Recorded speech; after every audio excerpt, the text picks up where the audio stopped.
ब्रह्मांड के पहले शिवलिंग कहां से आया?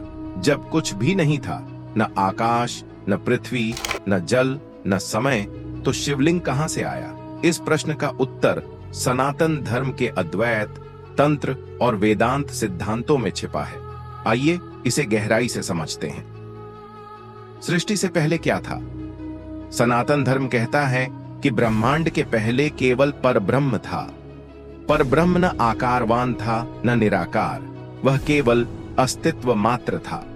वेदों में इसे अव्यक्त, निर्गुण, महाशून्य, परम तत्व कहा गया है।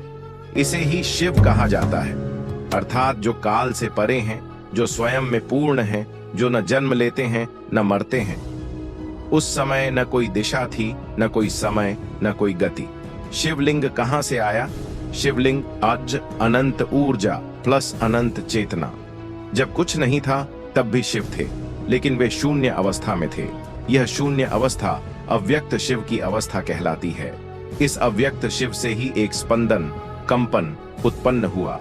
यह स्पंदन, वाइब्रेशन, AUM का प्रथम नाद, ध्वनि था। यही AUM ध्वनि से ज्योति, प्रकाश प्रकट हुआ। यह ज्योति ही अनंत ज्योतिर्लिंग के रूप में प्रकट हुई। ज्योतिर्लिंग और शिवलिंग का रहस्य: जब शिव के स्पंदन से ऊर्जा उत्पन्न हुई तो एक दिव्य प्रकाश स्तंभ प्रकट हुआ। यह प्रकाश सीधा ऊपर और नीचे बढ़ता गया। इसका न कोई आदि था न अंत। यही पहला शिवलिंग था जो अनंत, असीम और अविनाशी था। इसी शिवलिंग को ज्योतिर्लिंग कहते हैं, जो स्वयं शिव का स्वरूप था।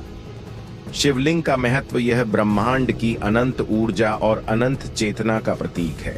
जब यह ऊर्जा स्थिर हुई तब विष्णु और ब्रह्मा प्रकट हुए।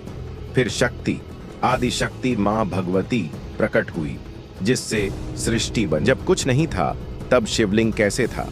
जब हम कहते हैं कि कुछ भी नहीं था तो हम भौतिक चीजों की बात कर रहे होते हैं, लेकिन ऊर्जा, शक्ति और चेतना, शिव, सदा अस्तित्व में रहती है। विज्ञान भी कहता है ऊर्जा न कभी पैदा होती है न कभी नष्ट होती है, यह केवल रूप बदलती है। शिव ही शून्य है और शून्य से ही अनंत निकलता है। शिव और ब्रह्मांड का रहस्य: अद्वैत वेदांत का दृष्टिकोण। वेदांत कहता है कि शिव ही ब्रह्म हैं और ब्रह्म ही शिव हैं। एकोहम बहुस्यामी, मैं एक था, मैंने अनेक होने की इच्छा की, इसी इच्छा से सृष्टि हुई। बी तंत्र और शैव दर्शन। शैव तंत्र कहता है कि शिव चेतना और शक्ति ऊर्जा से पहले कुछ नहीं था।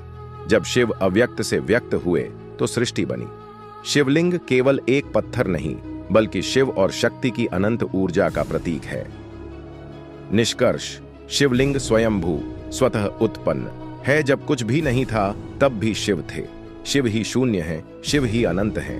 शिव से ही पहला स्पंदन AUM निकला और उससे ज्योतिर्लिंग शिवलिंग प्रकट हुआ।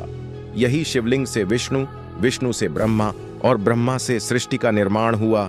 जब ब्रह्मांड का अंत होगा तो सब कुछ फिर से शिव में विलीन हो जाएगा। शिवः खलु इदं सर्वम, सब कुछ शिव ही हैं।